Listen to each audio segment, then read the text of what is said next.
Assalamualaikum warahmatullahi wabarakatuh.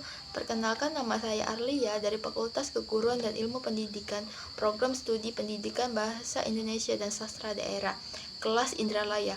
Pada video ini saya akan menyampaikan mengenai pengaruh bahasa daerah dan juga bahasa asing terhadap bahasa Indonesia saat ini. Nah, jadi bahasa Indonesia sendiri itu merupakan bahasa persatuan yang digunakan oleh masyarakat Indonesia dalam kehidupan sehari-hari, baik di dalam bidang pendidikan ataupun bidang komunikasi. Namun seiring dengan perkembangannya, bahasa Indonesia itu dipengaruhi oleh bahasa daerah dan juga bahasa asing yang banyak menyebar pada masyarakat Indonesia. Bahasa daerah sendiri, bahasa yang menggunakan kata-kata daerah yang sering digunakan dalam percakapan sehari-hari.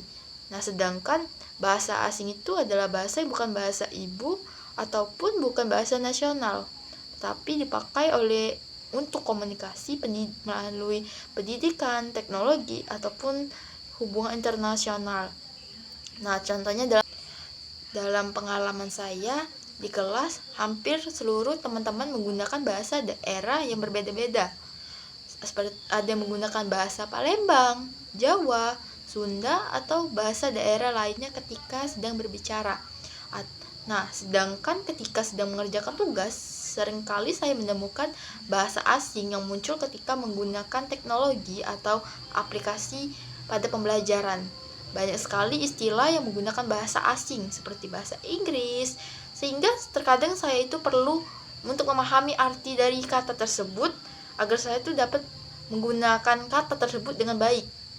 Namun ketika pembelajaran berlangsung, saya tetap menggunakan bahasa Indonesia sebagai bahasa utama agar teman-teman dapat memahami pembahasan yang disampaikan oleh dosen maupun teman yang sedang presentasi.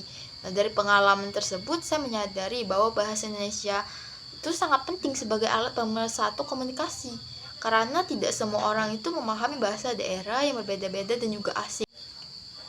Pengaruh bahasa daerah dan bahasa asing ini sebenarnya dapat memberikan dampak positif dan juga dampak negatif.